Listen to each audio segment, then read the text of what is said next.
Welcome everyone to 2026 March edition of our Bharat Connect panel discussion. So this month, the topic we are going to discuss is Omnichannel versus Omnichaos. When channels multiply, how do you fix your journey, right? We are living in an era where we are able to see lots of changes, lots of technological changes, and the way how we interact, how we share information, or where we get the information from, and it has changed a lot. So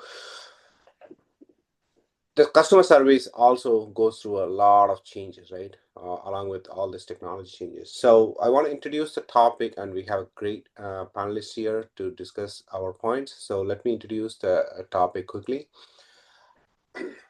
Like recently tried to resolve a simple issue with a brand. I began on their website chat. The chatbot couldn't help, so I moved to email. They responded but asked me to call support. I called support. The agent had no visibility into my chat or email history. I explained everything again. I was then asked to upload the documents via WhatsApp. By the end, I wasn't experiencing an omnichannel, I was experiencing omnichaos. And that's a reality many customers face today. So we have added channels such as chat, voice, WhatsApp, social, email, apps, and a self-service portal, believing that more access leads to better experience.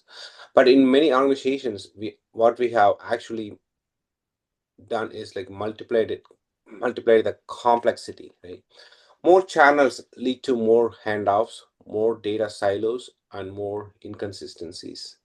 The customer journey hasn't become smoother. It has become fragmented. So today, the question is whether we are omnichannel. The real question is when channels multiply, how do you fix the journey? That's what I would love to, for us to unpack together. To do this, we have three panelists, like a varied industry experiences. Let me give a brief introduction to each one of them, and then we'll go straight into the discussion. Kapil Dev Arumori, welcome to the panel discussion. You are coming in for first time. Thank you so much.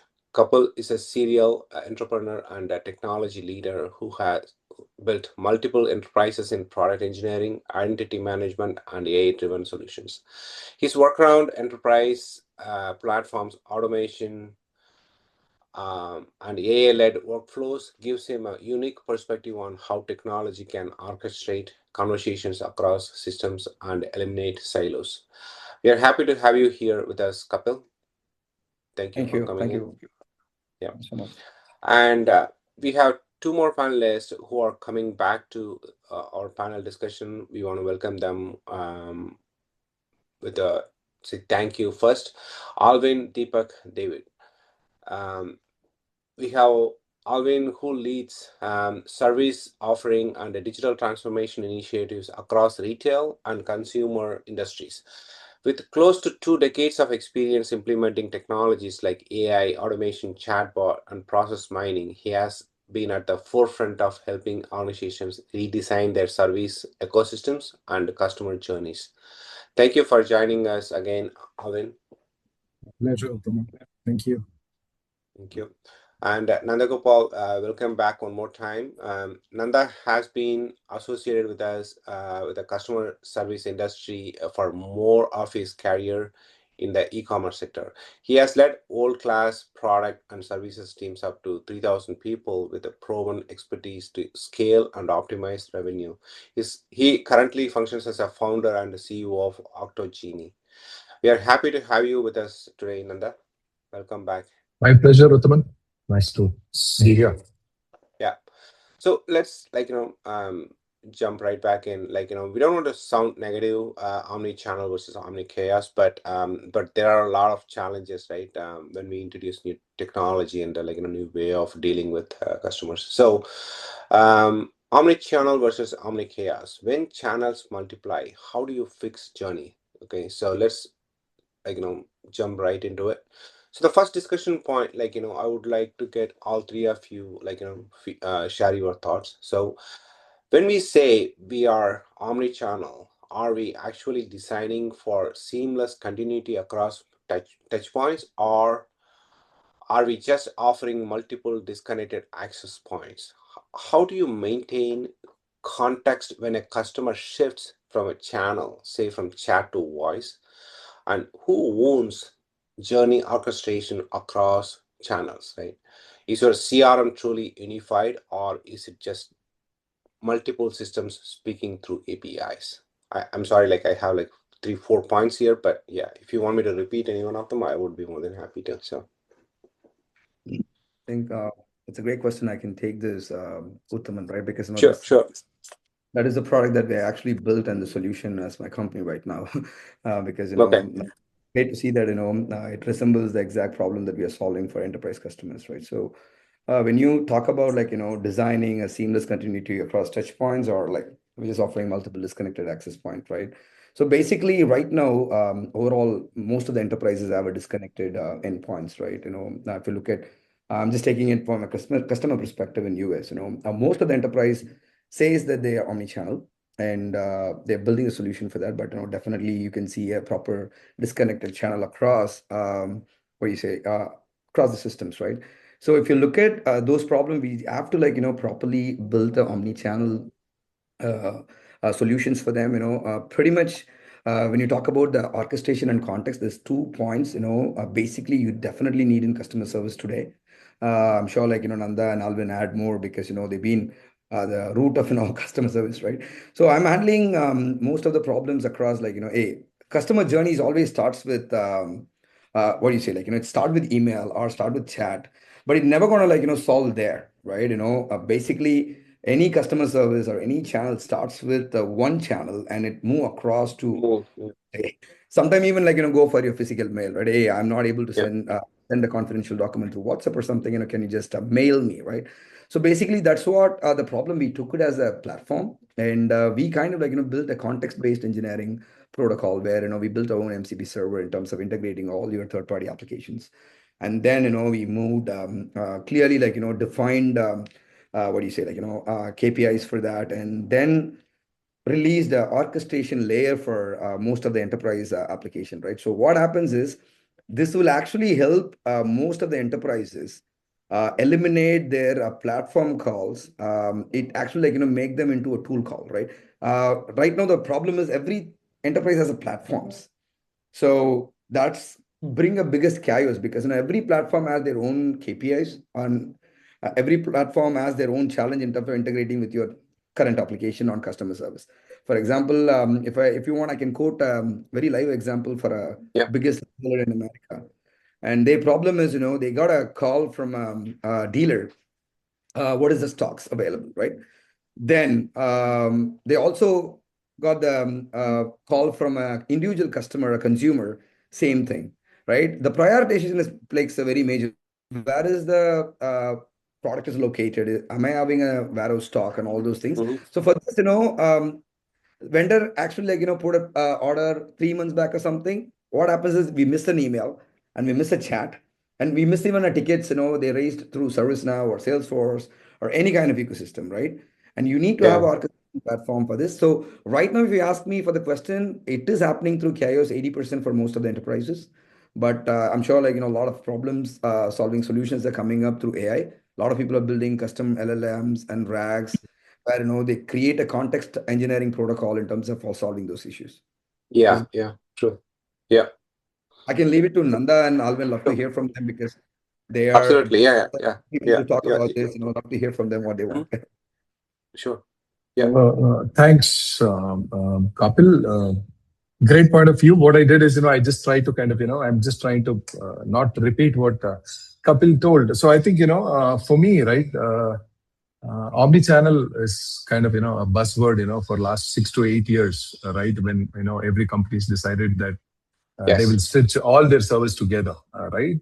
Together. Yeah. Now, for me personally, it's never a one pill for all solution, right? It's because I have actually seen customer service literally evolving for last 2.5 decade. Right from you answer a call only sometimes. I think initially when I was taking calls, we would know the problem only from a customer when a customer calls and tells that, hey, look, this is not working. Right. From there, things have evolved today. Right. So for me, omnichannel today is, first I would try to evaluate the strength and the weakness of my customers and or partners. Right. First, I understand that, then build my channel is because no point in building an omni channel with lot of ways for them to kind of reach out to us, because some of them would be just fancy just because industry is using, right? For example, if you are catering to a tier 2, tier 3 city, or let's assume tier 4 cities, if your primary clients are from tier 4 and tier 1, your omni-channel should be customized to tier 1 exclusively and tier 4 exclusively, right? Because tier 4 probably adoption of smartphones and technology could be much lesser, and tier 1 could be much higher, right? So for me, the basic rule to build an omni-channel or to escape from omni chaos, right, is understand the strength and weakness of the customer, then see what is the channel that is actually required, right? The second element that I would probably kind of look at is uh, 2026. I think things needs to be built on data, right? So once you understand that, if you really want to build the omni channel, then you build based on the data, right? It's because what would the data have? We shouldn't be expecting customers to call and tell us the problem, right? My Yeah. probably the very futuristic customer services, can the tech and product tell me this is going wrong, and can we proactively tell the customers, right, that hey, look, this went wrong and we are fixing this, right? Then probably again, that also, it shouldn't be just you just sent an email that the flight is delayed, right? Understand the strength. Probably some customer is always reaching out to us in WhatsApp, target him on WhatsApp, right? Some customer is reaching out to us on call, target him on that, right? So that way, when you actually go ahead and reach people out, then probably it's a real omni-channel, right? Yeah. It's because that is like giving the service to customers, right? Or rather meeting the expectation of the customers. Yeah. Most of the part Kapil already covered. I just wanted to kind Yeah. of talk about the most ideal customer service situations. Absolutely. Yeah. All into you. Perfect. Yeah. Yeah. Thank you so much, Kapil. Thank you so much, Nanda, and thanks, Jonathan. See, I think basic difference that where I come from a consumer side of handling all of this, so I see what the customers look like. I've been a CX consultant myself. The problem that I see when, let's say, org, I mean, I work for a BP, so obviously I handle multiple clients. So when you talk to a CEO or somebody at a CX level or somebody at a technology level, the first thing that I would say is let's do an omni-channel, right? Let's take a step back, and I totally agree with what Kapil and Nanda said, but just wanted to understand and get the operational definition very, very clear. There's a difference between what an omni-channel is compared to a multi-channel. So problem is everybody has multi-channel, but then they claim to have an omni-channel. It's a lot of a difference, because omni-channel is a process in itself, but multi. So the way I would look at it is, let's say an omni-channel is like a channel is like a pipe, right? So what you regulate of what amount of water and stuff needs to be put is what the design is. So that's the difference of what an omni-channel and a multi-channel is, right? And I've seen a lot of confusion on this where people claim to be omni-channel having multi-channels and stuff, right? The most other important thing is on how you design this, and it all boils into design thinking, which is one of the questions that you asked is who owns this in the organizations. It's typically owned by customer CX or client CX officer or somebody of that level, right? Where we do consulting, we map the entire journey of the customer to say, okay, how did the journey of a customer start? Why did they reach to us? For instance, if I take a retail, right from onboarding a customer to adding something onto their cart to eventually refunding it, that is a journey that we need to look into and see how we can fix this. What are the channels that we need to use, right? And that's where, to what I think Nanda was mentioning, is it's important that we map the customer pain point and also importantly map the customer segment. Like for instance, somebody from a tier 2 or a tier 1 would be more of a technology or digital savvy. So for them, something like self-service would be apt, as compared to somebody who, we just spoke about it some time back, somebody at a tier 3 or tier 4, where they won't even have a smartphone. So for them to put something as a chatbot and something will not help. So that's why it's also important to design the entire technology channel to say who handles Yeah. what and at what customer service, right? Mhm. And and the reason why people are so stuck up and why organizations are stuck up with this is, and I'm sure Nanda and Kapil would agree with me on this, is, see, the BPO organizations or the client that we sort of outsource have a lot of acquisition that they have done with small providers, right? So what happens when they acquire is they acquire the applications, they acquire the channel. So you might have a voice that is coming from, let's say, one provider. You might have an email that's coming from a different provider. So that's how it is built. It's the design thinking that helps map all of it together in the form of design thinking and stuff. So that's where I think it's important for us to map the customer journeys and then fit a channel on top. Exactly. I Okay. think that's a great point, right? I think I missed one point. Even the data management is very key in terms of creating a custom workflows and orchestration layer for Yeah. that. Yeah. So the very biggest problem for any enterprises or a BPO even, right? As Alvin rightly said, you get it through your phone channel and you get it through your email channel and two different providers, two different KPIs. Yeah. You're never going to talk Yes. with your current system. Again, like you put together some API and make sure it's talk. Again, creating a chaos around the data, like which data I want to show to the customer or to my agent to talk and give a customer experience for them, right? So right now, that's the chaos most of the company are facing, Uttaman. Yeah. Yeah. Absolutely. Yeah. So, understanding the context, and then highlighting what is important, what is relevant, what is that customer is going through. There are a lot of things to consider there, before they come up with how that experience is going to be seamless for the customer and at the end of the day making him happy, right? So yeah, so let's dig a little bit deeper now. So Nanda, we want to start with you. How do we know when we have crossed the line from omnichannel to omnichaos operationally? Should every channel be treated equally? How do you prioritize where to invest deeply? Have you ever pulled back from a channel because it created more complexity than value? Interesting. Great question, Uttaman. I think more than question, I think, I think there's a lot of answer in that itself. All right. I think from an omni-channel point, right, I think, again, not everyone, but I think some of the organizations still believe that, having all the channels, right, for customers to reach out is the need of the hour, right, which is not Yeah. the, real truth, right? The fact is, what is the type of business that we are in, right? So I'm going to take a best example, of an agri-tech that I work for, right? Probably prior to the agri-tech, I worked for a company which was over a century old, and Yeah. it had lived day in day out on technology. So I come from a place where communication is polished and customers are all speak English. What do you call internal customers speak English and things like that. But when I moved into this agri-tech, right, life changed this because the expectation that this organization had was that they're going to have a complete omni-channel, right? So people can reach out to us in the way they want. And this is probably like half a decade ago when India probably stood at about 39 to 40% of a smartphone adoption, right? And at that point, when they told that, I think we need to make sure that they have all the channels to reach out.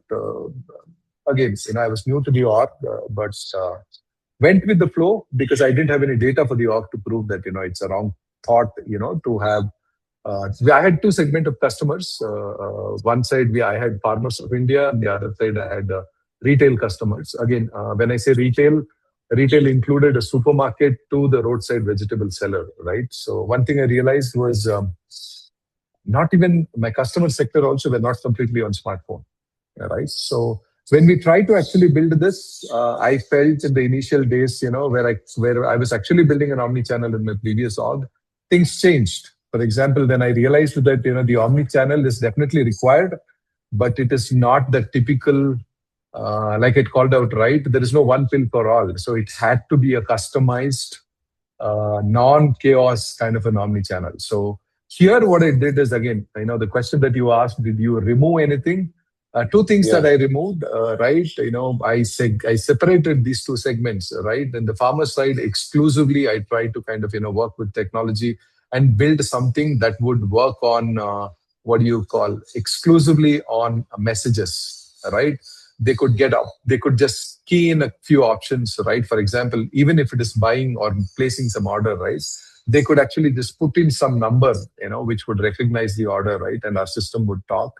On this side, where people were had WhatsApp, we used that as a channel for us to communicate what's up in the market, what is required, and things like that, right? So what I did is I removed the WhatsApp and Facebook where it is not required, where I felt the adoption of the technology is much lower. And I try to use this on the other side of the customer where I felt that it is really, really required, right? And this way, what happened is ultimately, what do you call, the channels that was pretty much zero, not giving me any feedback, right? See, because at the end of the day, how do you gauge your customer service also, right? Because like I told you, data, right? You need the data. Now you don't, when you have multiple channels, your contact ratio is less, your resolution ratio is less in a few because the customers would be touching all the channels, right? Instead, you take that customer's contact ratio as one because he might have touched a couple of channels, but take it as one Mm. and see which channel gave him the solution. So that's what I Yeah. did. Yeah. I tried to identify which Okay. channel gave him solution and then try to isolate or, completely remove those channels which I felt is obsolete and not required for it. So Yeah. again, Yeah. adding all-in statements of design, something that actually really played. But again, yeah, technology also makes a big difference because the team was there, who understood, that they had to build something unique because building something for feature phone was not easy because Yeah. it used to work a lot on network and SMS. Yeah. So, Yeah. True. I'm Yeah. hoping I've covered your Yeah. Yeah. question. Yeah. Yeah. Dealing especially on the agri tech is not easy, right? You have one side like so much of technological advancement, the other side like so they are lagging behind on so many different fronts, and their requirements are very different.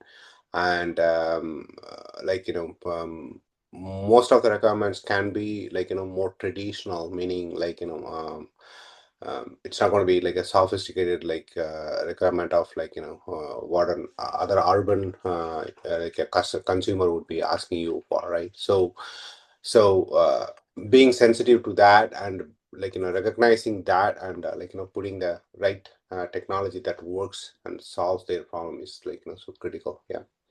Yeah, absolutely. Yeah. Okay. So next, move to a couple. Are we celebrating channel level efficiency while the cross-channel journey remains broken? What does a true omni-channel KPI framework look like? Should we move toward journey-based measurement models? How do you quantify cross-channel friction? Okay. I think this is one of the great questions I can say. Like, this is the core problem of every omni-channel, right? I think your question resembles the same, right?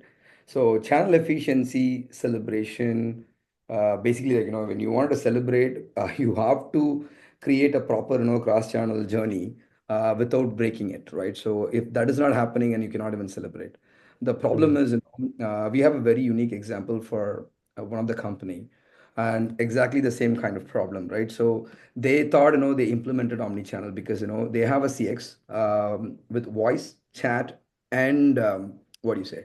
Voice, chat, and email, right? They thought like, they implemented with three different vendors and say like, hey, we done this, right? And but if you look at their problem, it's completely different, right? They thought, it's all happening, but the problem there is, the first is knowledge retrieval, right? So they don't know how to segregate the knowledge or creating a knowledge base from three of the sources, right?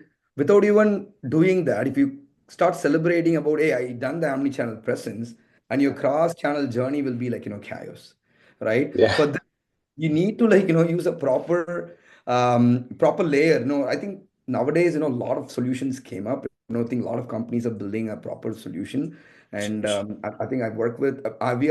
We also do that, and apart from that, I see like most of the good enterprise product build the solution of the knowledge management for you first. So once you get the knowledge management, then you segregate proper, like you have to create a brain for that, Uttaman, right? So brain is the one source of truth for all the channel. And then when all the cross channels knowledge comes in, then you give a proper clarity for your customers, right? And your second question, exactly the same thing, correct? And you talk about what does a true omni-channel KPI framework look like, right? And I Yeah, think I go yeah, back to Nanda's thing, right? There is no one pill for that, and you cannot create what do you say, a repeatable omni-channel KPI framework for industry across, or like company to company. Every company change. I work with three big retail giants in US. All are Fortune 500s. I'm not able to name it, but all are Fortune, and one yeah, of them like Fortune 1 even, right? They are my customer.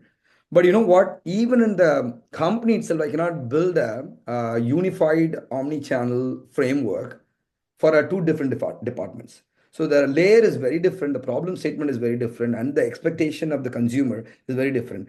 My product solves a problem for internal consumers and also the external consumers for them and the retail. So their own company use one part of the omni-channel framework, and then again, like the customer are using the same framework in a very different way.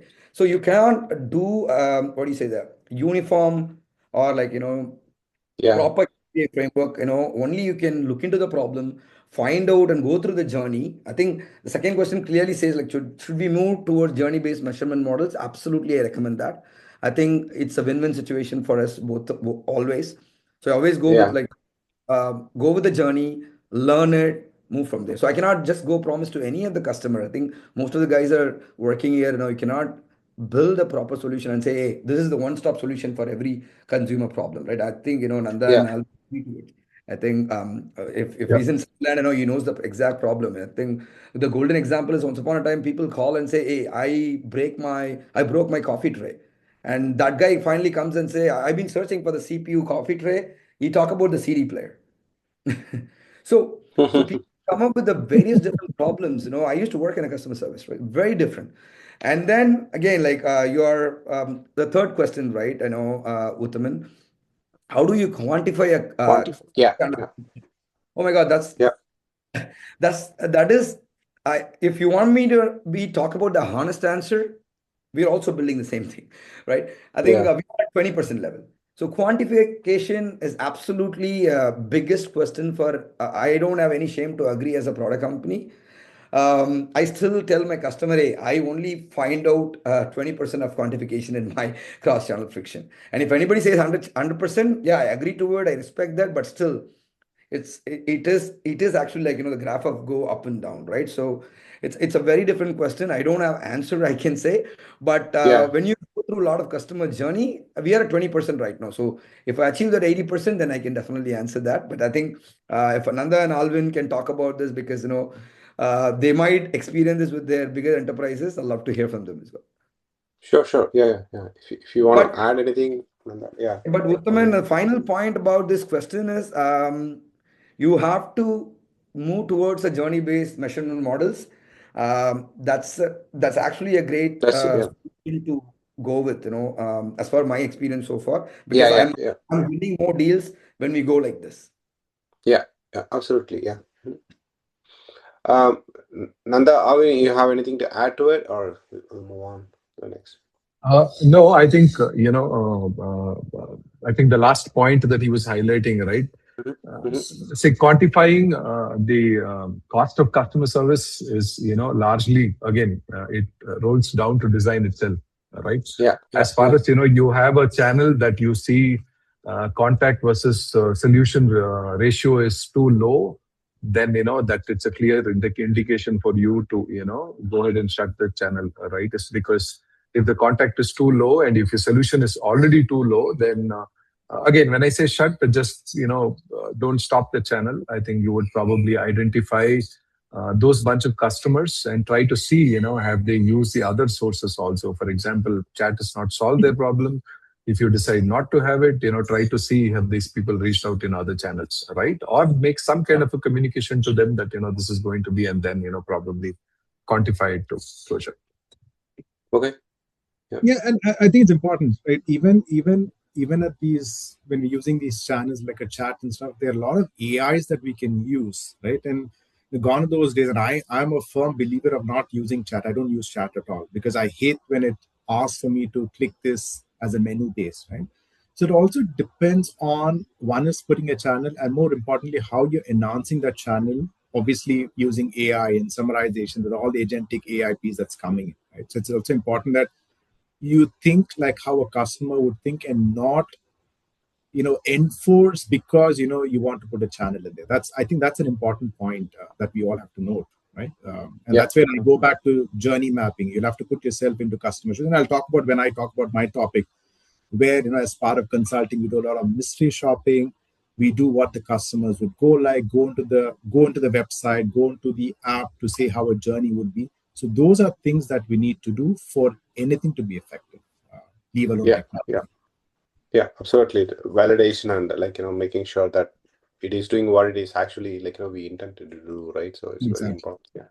Okay. That's really, really important because that is what defines the KPI actually, right? Yeah. Unless we don't go and validate and know, right? How do you even define KPI, right? How do you even know if that is required? How do you know if the customer satisfaction is up to what their expectation is, right? Yeah. We can definitely have an internal bar saying 75 to 80 is okay. But for me as a customer, I always want 100% solutions, right? So, yeah. Even the percentage matters, sensitive to that particular situation, right? If someone calls for a the life-threatening situation or or a similar Very true. thing, Very true. even 95% is not good enough, right? So it has to be, So yeah, you touched a very important point, maybe a couple of minutes there, and this is something that I implemented or I'm in the process of implementing it for a very premium hospitality client in Dubai, right? Yeah. Again, when we look at technology, we also need to understand the customer's persona. And all of these are premium customers, all of these are elite customers. So you don't, for this particular customer or this type of customer, go and say, you know what, here's a chatbot for you, or here's, let's say, a WhatsApp channel for you. If you have any queries, and these are all, Uber, they call it Uber rich people, right? It's also very important on what those segments are, and are we suggesting the right channels for them, right? Because if I'm an Uber rich guy and Uber rich customer, and I'm looking at a white glove service where I'm expecting a special number, dial-in number, and then with zero wait time for agents to be answering that, I can't go there and because, let's say, for instance, the CTO of the company wants to drive digital and wants to have a revenue out of digital, go back and say, listen, you have to chat to us for us to respond. That's not going to work. So it's also very important to what you said, right? To understand which customers are we dealing with, what is the channel of preference. Maybe for a certain set of customers, except for voice, I don't see any other channel as your preference. I think relevant to your point, Alvin, and I work with one of the premium customer who do the hospitality, not a hospital, hospitality, and they only deal with almost Earth's 100 richest people. Their consumer is worth 1,000 richest people, and you cannot because the CTO wants to implement a chat. The guy said like, I can't even talk to you guys. And for example, Lionel Messi is the customer, and do you expect Messi or Ronaldo to come and ping them and ask, hey, where is my 100%. and that's absolute chaos, right? And they're my customer, right? I have a database of them. Second thing is masking the database, right? So you cannot just put a chat agent or voice agent for them and ask them to talk to Cristiano or just like that. And you don't even believe that's where I found out even the 100 richest customer, they want to talk to the guy rather than their assistant talking to them. Yeah. So they need the customer service because I pay a premium. I want to come and talk. I want somebody to respond with empathy and all those things. So just because I want omnichannel, I cannot just throw, hey, you're paying so much, you can just do everything on mobile. Yeah. Dude, I don't have time to use my mobile. I'm Cristiano Ronaldo. I just go dial and say, hey, I'm coming here. My private jet has to be like, arrive in 2 minutes. So that kind of service are there, like they lot of companies are servicing them. So they're one of my customer. It's very, very finicky situation, right? It's not about life threatening, but it's exactly like one premium membership gone and their entire revenue is gone like by about 20%. So that Yeah. kind of customer you need to build, whether you really need an omni-channel or you really need like one person to talk to them personally. So you have to True, do the proper journey mapping as Alvin said. true, true. Absolutely, absolutely. And I'm sure you all know about the Versant language Yeah. skills. Yeah. Yeah. So I'm currently proposing a solution for one of the clients in Egypt, and the client wants C1. So C1 is native, which means you talk American, you talk you talk like a Brit. So you can't have somebody in Egypt be a C1, but the client needs it. Now, should I go back and say no, I'll give you chat, I will do this, and I will optimize the channel? No. I mean, As sometimes it's important that voice becomes a critical channel, and even for premium customers. Again, it depends on the customer segments. I totally agree with that. Yeah. Yeah. Absolutely. Yeah. Okay. sorry. Good discussion. Yeah. Yeah. Okay. So let's next point discussion point is for you, Alvin. We'll continue there. Is omnichannel failure really a systems problem, or is it an ownership problem? How do you break internal silos when channels multiply? And does your organizational structure mirror your channel structure? How do you ensure different departments work toward one customer journey instead of optimizing their own channels? Thank you so much. And I think these are well sort of questions, Uttam, and thank you so much for you and your team for putting this together. Mm. I'm just going to piggyback on what Kapil said, right? It depends on who's running the KPI. Whose KPI is it to do this? Whether it is a CTO's KPI to make it to make these omni-channel, or if it's a customer, right? Yeah. So answer is an overwhelming yes. It has to be an ownership. It cannot be something that we need to try, right? As it needs to be ownership. I'll give you a simple example. I mean, I'm sure Nanda must have seen this in his customer service times, where you'll see all the KPIs turn green, which is your CSAT, your AHT, your productivity, and everything. So when you see your metrics all green, and you see, okay, wow, the team's doing good. But then when it comes to a net promoter score, the net promoter score is low, right? That is a critical point. That's the point that starts thinking that there's something wrong with the ownership, right? Because when does a customer give you, or how does a customer rate you on net promoter score? So it's basically, if let's say I'm talking to, let's say Amazon as a company, net promoter score is based on the entire conversation, entire experience of how as I as a customer feel. It doesn't talk about who I talk to, or what did the person say. It talks about, will I recommend Amazon as a product for my neighbor? So that's the typical score. So that gives us an impression that while you're independently solving issues, while you're independently as teams solving issues, but then you're failing to solve the bigger problem, which is customer experience, right? All that the customer sees is, I came up with a problem, I wanted loan from a bank, right? Have I got it or no? You run multiple channels, that's your headache, right? So I believe ownership is very, very critical there, right? I'll tell you a very simple example. And this happened with me and my friend a couple of days back. So my friend's brother unfortunately lost. My friend's brother, had a cancer, so we lost him last month, and he had closed the loan. So we had gone to, and he's done a lot of discussions with the bank and all of that stuff. And then from there, they asked us to go to regional office, and this regional office is where the documentation is. It's where while the loan's completed, we're not able to get the documents. So, that entire silo of, I finished what I'm supposed to do. My ownership is complete because I was supposed to tell you what to do. But your point is now to go back to the documentation. So those silos of how an organization works needs to be broken. And that will only be broken by having ownership, right? Again, going back to the entire customer journey that I spoke about, right? So on your next question, to say, okay, how do we break internal silos when channels multiply? I think both Nanda and Kapil would agree with me on this. With the technology that we've started to look at, this becomes an easier kill, right? Because you have now your entire AI, which which creates a console where, let's say, if I'm calling a customer on my chat, I'm calling a customer on my voice, and then I'm not able to get an answer, so I chat with them. All of these become part of an entire single console where, let's say, if a customer or calls an agent screen pops up with all of these conversations of what Alvin spoke on the voice, or what Alvin chatted, or what Alvin sent an email. So all of this is summarized. So that becomes more of a technology solution where it just needs to summarize, right? That's one thing.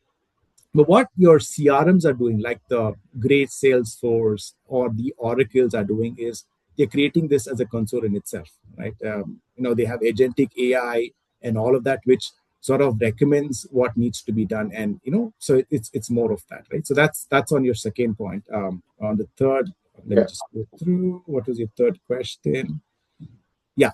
So very important. Does your organization structure mirror your Structure. channel structure? Yeah. So Yeah. definitely not, right? It doesn't have to, because it has to mirror the outcome and not the channel. Again, I'm a big firm believer of the process, not the technology, because technology is as good as what you put in the process, right? So those are three important points. And another thing is, most of the company, and this is a couple of projects that I've done where, for a banking client, which was running in silos. So we had the documentation team, we had the front office team, then we had the team which would take care of technology. See, all of these were working different silos. What we did is we did a strategic move to say, can we call this as a closing pod, instead of having those teams work in silos. So what it Hmm. does is, it gave that accountability back to that person who was heading that entire division, which all of them, and then they were able to close it. To what I said, to a client, it's important that they get the loan or whatever they're coming for close, instead of going around with agents or going around and asking those questions that they need. So those are three important things that I wanted to mention. Okay. That Yeah. makes sense. Yeah. Yeah. Good one. So yeah, we can like structure our organization based on the tech, right? So the tech should be adapting to what we are trying to do, what customer wants us to do, right? So yeah, yeah, it makes sense. Yeah. So you're now coming to the last discussion point. Like I want to take input from all three of you here in this. The discussion point is like this: is being everywhere actually better than being deeply integrated in fewer, higher impact channels? Should businesses be ruthless about eliminating low value channels? How do we decide which channels deserve investment? Is omnichannel a strategy or a response to market pressure?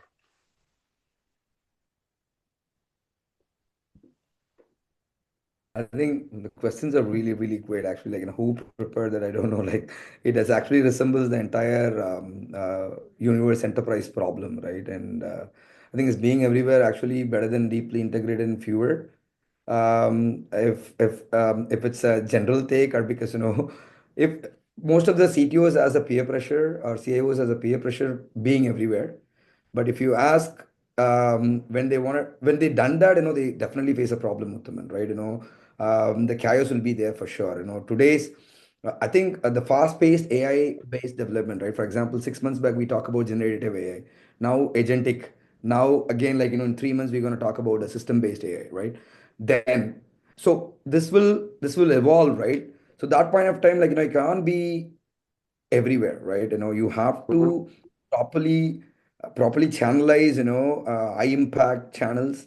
Basically, like you need to find. I think if you run a company, you can like where your higher impact channels are. How do you actually like measure it through your process? I still go back to Alvin thing. The process is very important rather than talking about like a lot of technology in place, right? If you build a proper process in place where, hey, I have a customer and my consumer was like, because the behavioral pattern of your consumer, right? Who are they? Whether they are a farmers. For example, for Nanda's scenario, farmers is the customer. For Alvin's and my scenario, they are high impact individuals or like net worth guys. It's very different problem to face. For a farmer, I can give a very, very different kind of solution where you can just talk to one voice channel or a WhatsApp, immediately come and talk. For this kind of problem, I have to talk in a very different way. So being integrated, very very lean channel is always better for my take, but based on most of the people experience things, I think a lot of AI comes in now to solve your problems on this, creating automated workflows and all those things. But still, you have to build a proper process there to build a proper omnichannel things. Yeah. Okay. Okay. Nanda, you want to add something? Yeah, I'll go next. I think being ruthless, considering I've been in the CX domain for over 2.5 decades, right? I think as a CX leader, I think being ruthless is very important. Is because unless you get into that situation, right, then you really don't know, right? It's because you really got to be ruthless in identifying what customer base is, right, and what they actually need, right? Another example that I wanted to use is, I worked for an exchange. Okay, I was, heading a global CX there, and I had billionaires, who had some issues, in terms of trading or something, right? They placed an order and things didn't go and things like that, right? So the expectation is not that the billionaire himself is going to give us a call, right? But Yeah. I think something that I really, really need to think is he is having somebody looked into. So that person who is going to reach us, right, his turnaround time is really less, right? Because from the question that he hits him, right, from a billionaire to he reaches out for the resolution and go back, right? So again, that is one segment of the customer, right? And why I felt as a CX leader, you gotta be ruthless in your thinking is because only if you are ruthless, right, is when you can actually get to the bottom of your customer needs, understand what it is, right, and then kind of go ahead and just resolve, right? To see, if I'm not telling you that the customer service should be differentiated completely, for a person who has invested a lot and who has invested a small money, but definitely there should be a thin line, is because it could be the same problem, right? The trade didn't go through and the money is getting credited back into your account, right? Is the technology doing, right? Now it can happen to a guy who is put in around $100, right? For a guy who is put in 50 million, right? This guy, our system telling him that sorry, trade didn't go through, your money is back, is not an answer, because his expectation is, hey, I could have put this 100 million into somewhere else, right? Because for him, time is money, right? Probably this guy would feel that, oh, excellent, it's a good service. It didn't go through, you genuinely give my money back, right? So I'm just telling you, same issue, same resolution, same type of, channel, but the solution is not working for one and it's not working for the other person, right? So I think why ruthless, I'll give you a best example. I work for a cab aggregator, okay?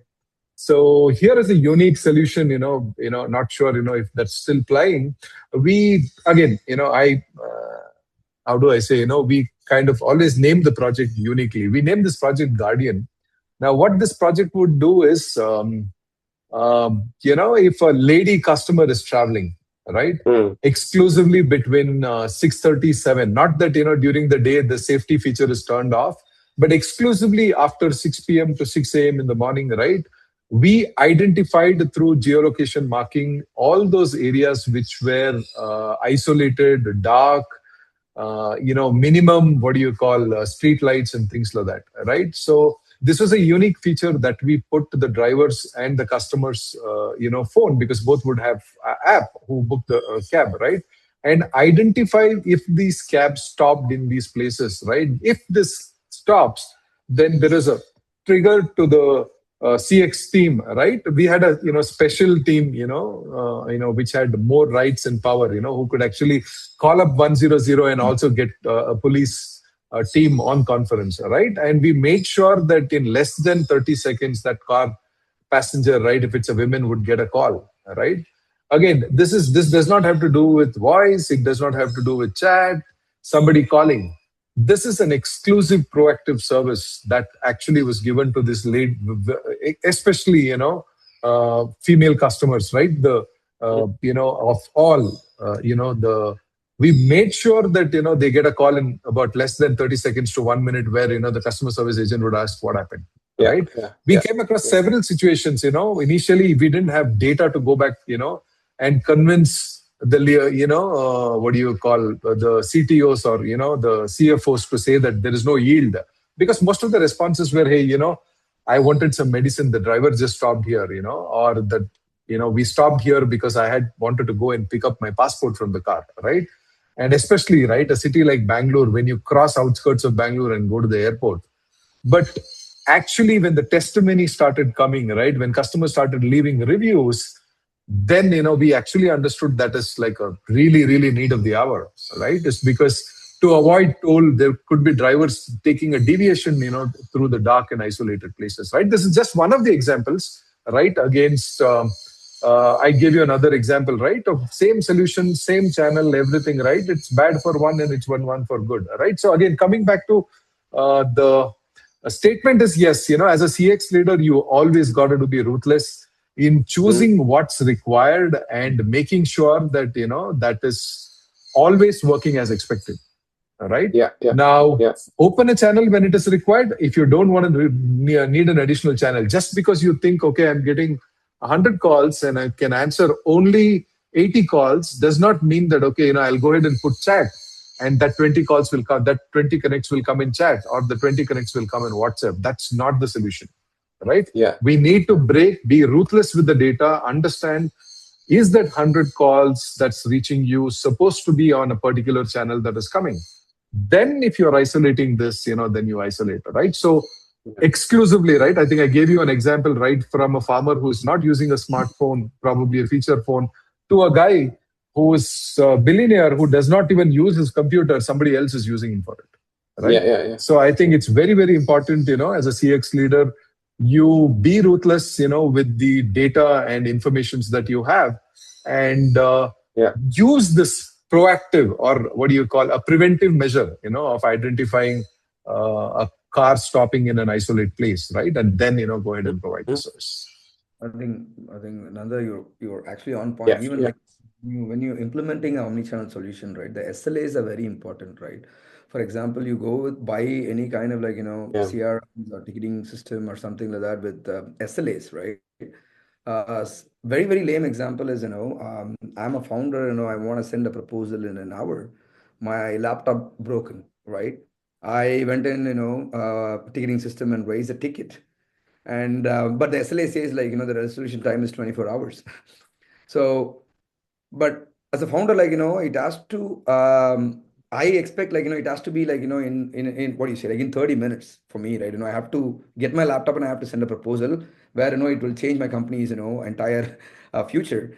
And then the same problem, my what do you say, my admin executive again, like go and say like, if there is like high impact resolutions also very important. I think when you drive an SLAs, so those point of time, as you rightly said, Nanda, right?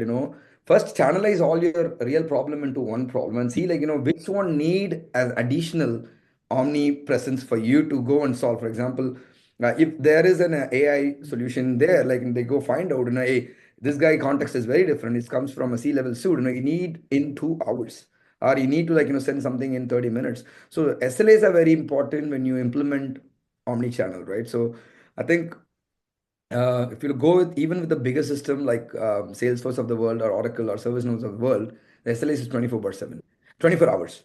So 24 hours can change, very different scenarios.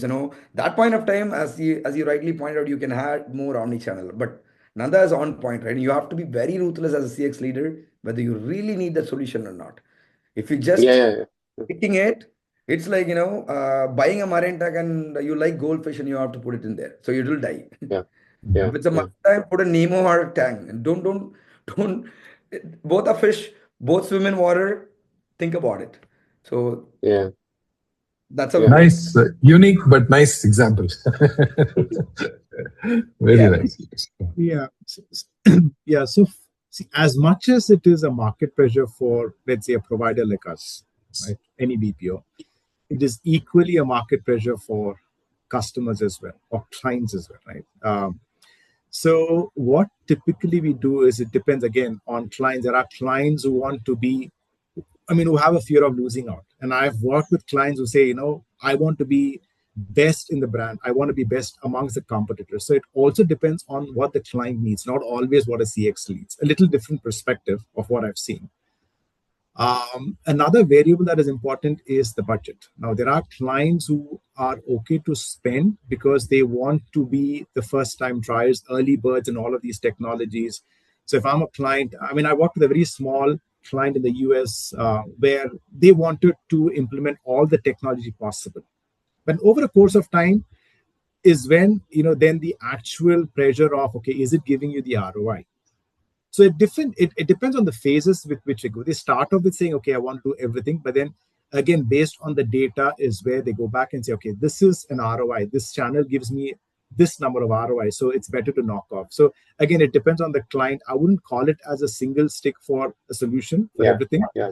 But I think it depends on the client, on what the client needs. So some clients, like for instance, one of the elite clients that I'm working, their KPI is, you don't worry about the edge, you don't worry about the productivity. They want to be part of the Forbes group.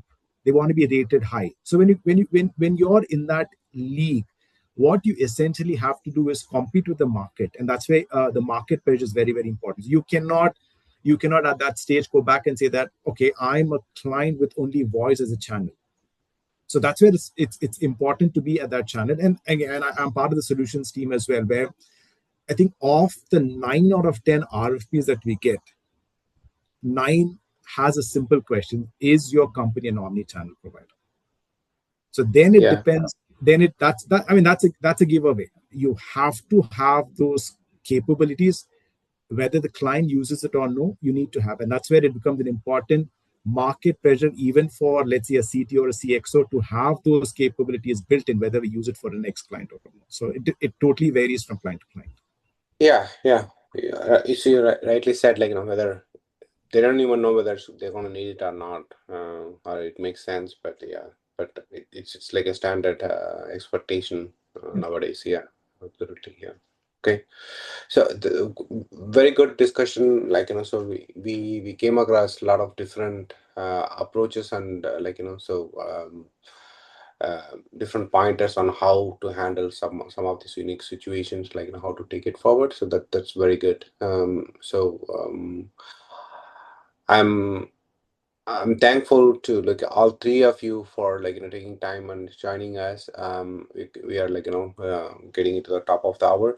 So audience, if you have any questions, please type it in, or raise your hand, and then you can ask, so we can have the response from the panelists. So meanwhile, while you are doing that, I'm going to go ahead and then thank panelists, because we don't have much time left. So thanks so much, Alvin, Nanda, Kabul, to come and share your experience and explaining these hot topics that the need of our for our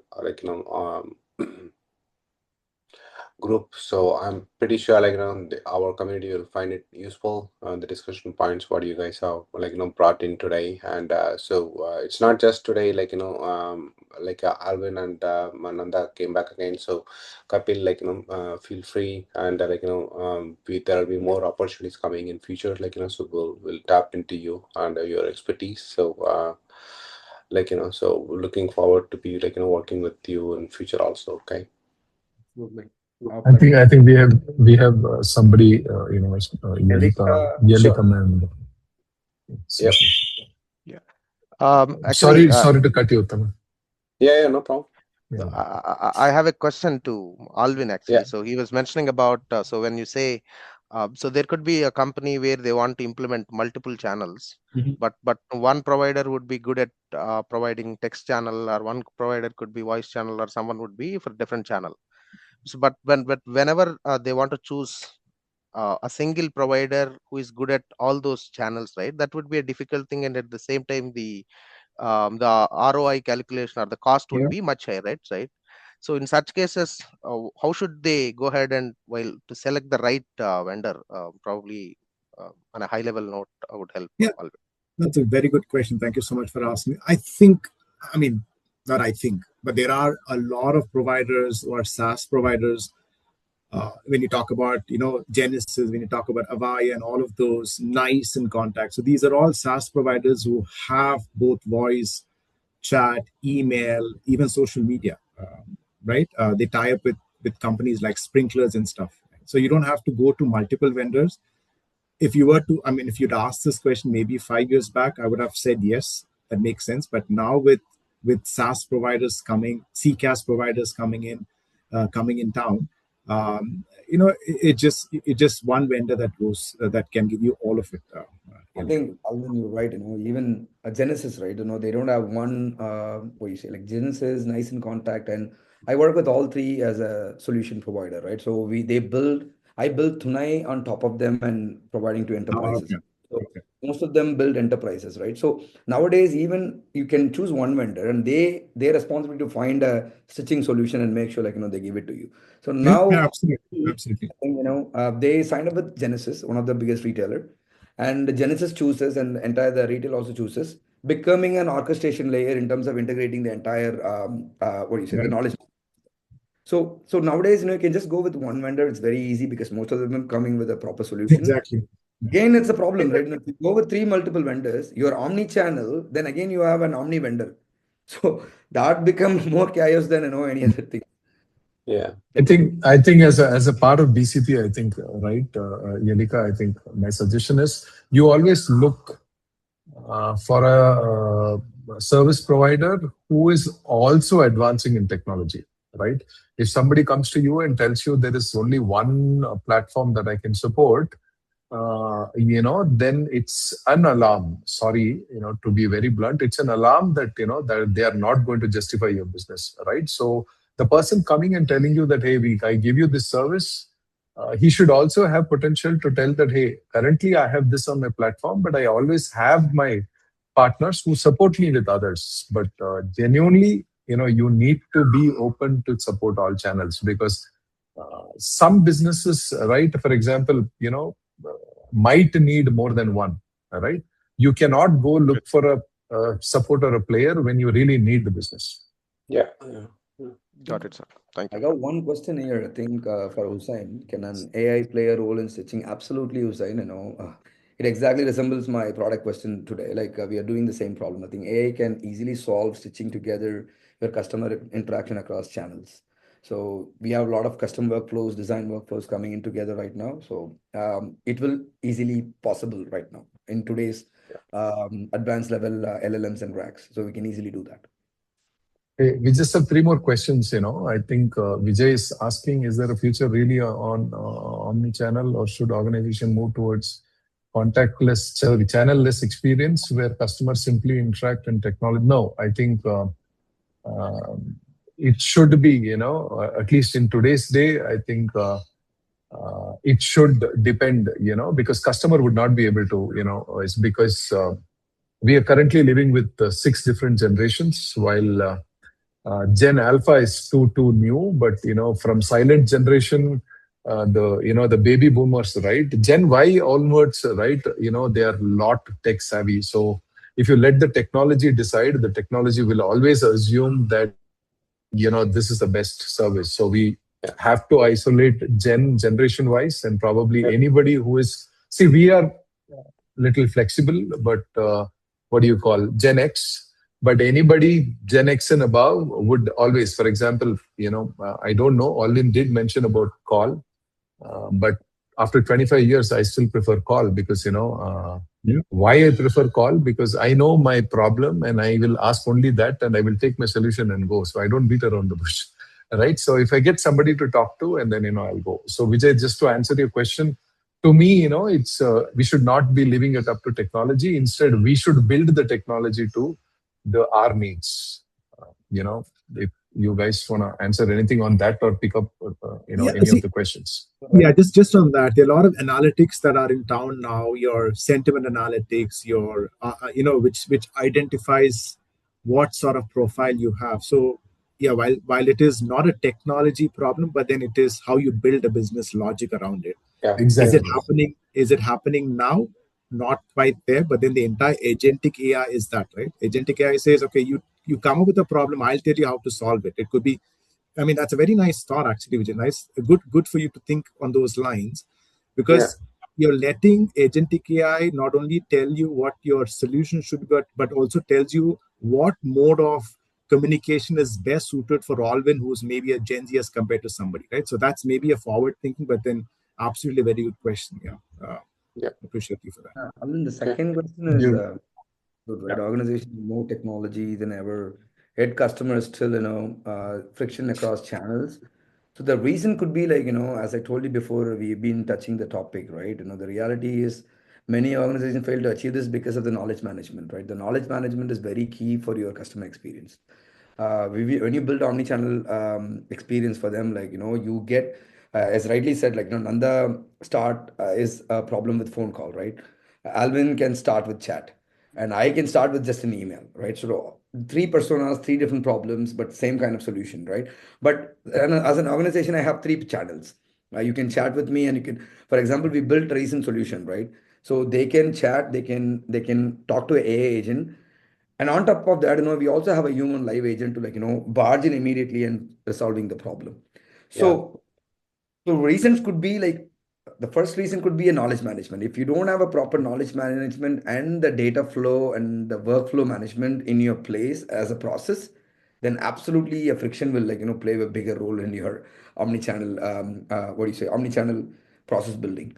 So you have to first build a proper knowledge management for your company, then building a proper solution on top of that is actually the CX level, top Yes. level. Yeah. And I've been like, because I've been working with most of the guys, the first problem that we face as a POC is building a knowledge management for them. They say, like, hey, I have a proper knowledge management in channel, but you don't know, like, the answer can come through the oldest email that the customer sent, not the current, the chat that they have. So then your stock problem, your warehouse management problem, and everything comes through that. So, but building a proper knowledge management is the key. Then you talk about building an omni-channel on top of that. Absolutely, it will reduce your frictions. And I think Okay. most Guys, of the, yes, yeah, sorry. go ahead. Yeah. Now I was saying most of your CCaaS providers have understood this market very well. Right? Yeah. They know this is the gap that they have, and this is the fundamental problem that every contact center goes through. Right now, if you look at, I mean, I've had the privilege to work with Nice CX1. That's an absolute product. I'm not selling it, but then that's an absolute good product where it has, to what Kapil was saying, it builds its own knowledge base, and it has the entire channels working together seamlessly. A customer can work on different channels, choose a different channel. It gives you those summaries of what happened in the past and stuff. So it is available now, Komal. Yeah, I think Komal and Hussein, right, guys. I think largely, I think all three of you, right. I think question can be summarized with one answer. I think we spoke about all of these three informations, right? Can technology decide the best channel today? Yeah. I don't think so. But in future, yes, technology can be built with the right set of data and analytics with proper rules where we can actually decide where probably an agentic AI can summarize and show it to the channel where agent is actually talking.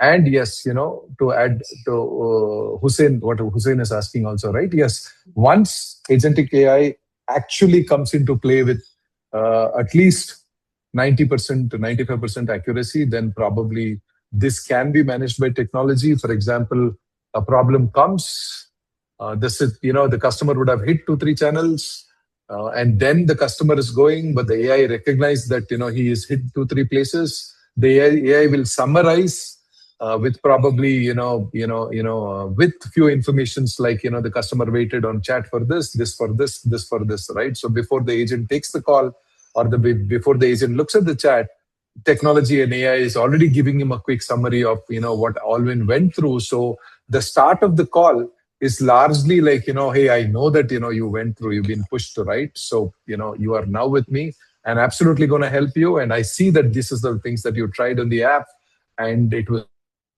and probably I have already fixed it. I'm going to stay online. Do you want to just open your app and try?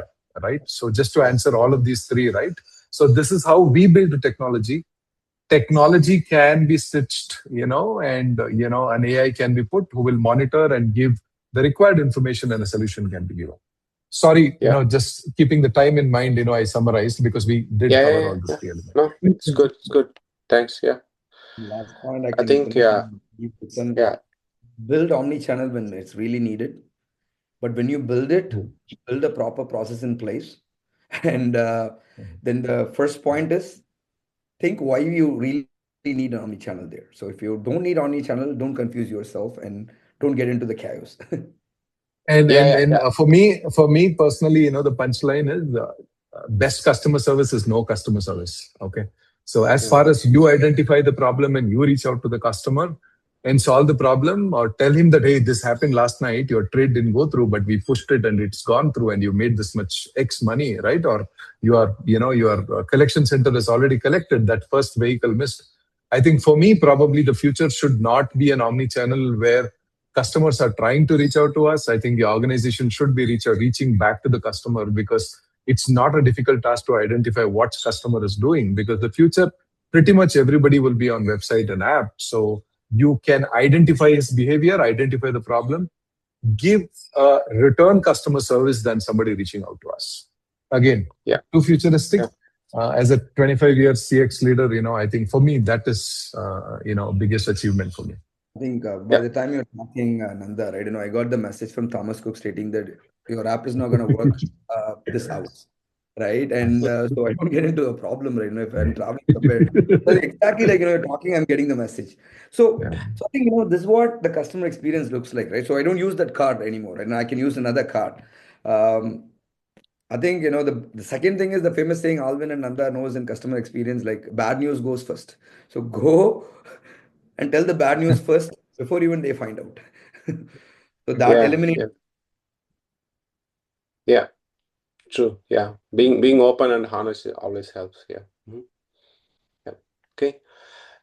So I'd like to thank all three of you one more time, for your time and sharing your experience. It's been a really great discussion, and I'm pretty sure, we have learned so much today, and there are so many action points to go with. Okay, so looking forward to talk to all of you again in future some point for different topics and different times. So thank you so much, and have a good evening, everyone, and looking forward to talk to you all soon. Thank you, Uthaman. Thank you, Alvin. Kapil, really amazing. Great discussion, guys. Bye-bye. Thank you so much.